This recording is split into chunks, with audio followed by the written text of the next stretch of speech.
సికింద్రాబాద్ లో యావన్ అనే అబ్బాయిని పొడిచి పొడిచి మరి చంపేశారు. ప్రేమించడం అనేది తప్పంటారా? ఎందుకు అలా స్నాప్ పెట్టడం కానీ ఇదంతా ఏంటంటారు? ప్రేమించడం తప్పేం కాదబ్బా, ప్రేమిస్తే చంపేయాలని రూల్ ఏం లేదు కదా. అలాంటిది ఒక అమ్మాయికి అన్యాయం జరిగితే మాత్రం ఎన్ని టీవీలు వస్తారో, ఎన్ని పోలీసులు వస్తారో, ఎన్ని అధికారాలు చట్టాలు, అమ్మాయిల్ని చంపేస్తున్నారా, ఎవరు లేరా, ఈ ప్రభుత్వం ఏం చేస్తుంది అని చేస్తుంది చెప్పి నానా రకాలుగా మాట్లాడతారు. ఇప్పుడు ఒక అబ్బాయి చనిపోయాడు, ఎవరు రియాక్ట్ అవ్వడు, ఎవడు మాట్లాడే. ఒక మనిషి మనం ప్రాణం పోయడానికి ఎంత కష్టపడతాము, ఎన్ని లక్షలు తగులు పెడతాము హాస్పిటల్కి. అలాంటిది ఎందుకు ప్రేమిస్తే చంపేయాలంత అవసరం లేదు కదా.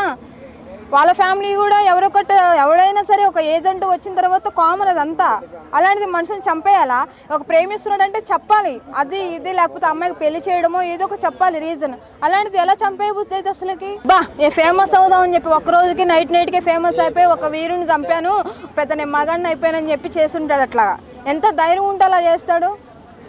అది దయచేసి అందరికి ఒకటే చెప్తున్నాను, ప్రేమించిన వాళ్ళని ఇలా చంపేస్తే ఏమొస్తుంది రా బాయ్. ఇప్పుడు వాళ్ళ కుటుంబానికి కొరత అయిపోయాడు, వాళ్ళ ఫ్యామిలీ ఎంత బాధపడుతుందో, ఎంత మిడిల్ క్లాస్ ఫ్యామిలీ ఉందో, రేపు పొద్దున వాళ్ళ కొడుకు చంపేస్తే వాళ్ళ తల్లిదండ్రులు ఎంత బాధపడతారు. వాడు ఏమన్నా న్యాయాలు చేశాడా, పొడిచాడా, ఈ అమ్మాయిని ఏమైనా రేప్ చేశాడా, లేకపోతే నీ కట్నం ఏమిటి, నీ ఆస్తిని ఏమైనా కొట్టేశాడా? వాళ్ళు చంపడం కరెక్ట్ కాదు కదా. అమ్మాయి కూడా లవ్ చేస్తూనే ఉంది కదా, అమ్మాయి తప్పు ఉంచుకొని ఈ అబ్బాయిని చంపడం ఏంటి? అదే కదా, ఒక అబ్బాయి కానీ ఒక అమ్మాయి కానీ తప్పు చేస్తుందంటే కంపల్సరీ ఇద్దరు మిస్టేక్స్ ఉంటుంది. వాడే పెద్ద ఇది కాబట్టి దాని మీద కాలు మీద పడే పెద్ద అప్సరస్ అనుకొని చెప్పి అదేం కాదు కదా. వాడు ఇంటి దాకా అలా ఫోన్ కాల్స్, ఎన్ని ఫోన్ కాల్స్ మాట్లాడో, ఎన్ని పార్కులు చుట్టూ సినిమా థియేటర్లు తిరిగారో, అంత ఉండబట్టే కదా అమ్మాయి తప్పేం లేదు, అంత దూరం రాడు కదా అబ్బాయి. ఆ క్షణం ఆలోచించారా? ఇప్పుడు అబ్బాయిని చంపేశారు, అదే అబ్బాయి గట్ట మీ అమ్మాయి అట్లా చేస్తుంది ఇట్లా చేస్తుంది అని బయట పెడితే అమ్మాయి అసలు ఉంటుందా? దయచేసి ఏ పేరెంట్స్ అని ఎవరైనా సరే ఫస్ట్ మా అబ్బాయి కానీ ప్రేమిస్తారంటే ఒక్క సెకండ్ ఆలోచించండి. ఎందుకంటే మీకు ఇష్టం లేదు, అదే వేరే వాళ్ళతో పెళ్లి చేసుకోండి, లేకపోతే వదిలేయండి. అలా అని చెప్పి మనిషి ప్రాణం తీస్తే హక్కు ఎవడుకుందబ్బా? నేను ఏమైనా మోసం చేశాడా, లేకపోతే చేశాడేమన్నా, నీ ఆస్తి ఏమైనా గుంజేశాడా? వైష్ణవి అంటే పాపం ప్రేమించి దొంగన సచ్చినోడు ఇల్లరికం వెళ్ళి అట్లా చేశాడు. ఈ అమ్మాయి ఏమో కోరి అట్లా ఉంది, కేవలం అబ్బాయినే చంపేశారు. ఇప్పుడు అమ్మాయిలు చనిపోతున్నాడు, 1 మంత్ వరకు టాపిక్ నడుస్తూనే ఉంది. ఇప్పుడు అబ్బాయి చనిపోయాడు, మళ్ళీ పొడిసేసి స్నాప్ పెట్టాడంట. వాడికి ఎంత ధైర్యం ఉంటే అలా పెట్టుంటాడు?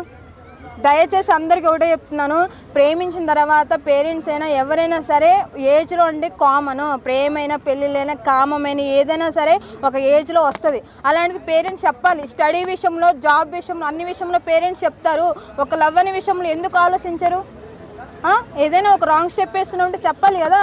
నీకు అన్ని మార్కులు రావాలి, నువ్వు అంత జాబ్ చేయాలి, నీకు ఇంత శాలరీ రావాలని చెప్పి సొల్లంతా చెప్తారే. ప్రేమించినప్పుడు ఎందుకు చెప్పరు? చెప్పాలి కదా. చెప్పండి దయచేసి. ఏదైనా సరే పిల్లలు తప్పు చేస్తారు, తప్పు చేసే ముందు వాళ్ళకి చెప్పండి. మీకు ఇష్టం లేకపోతే వదిలేయాలి. అలాంటిది అదే కామంతో ఇప్పుడు నీ కూతురిని చంపేస్తే వాళ్ళ ఫ్యామిలీ ఎవరికబ్బా కడుపుకోతా? ఎవడికున్న ఫ్యామిలీ వాడికి ఉండేది బాధ ఉంటుంది.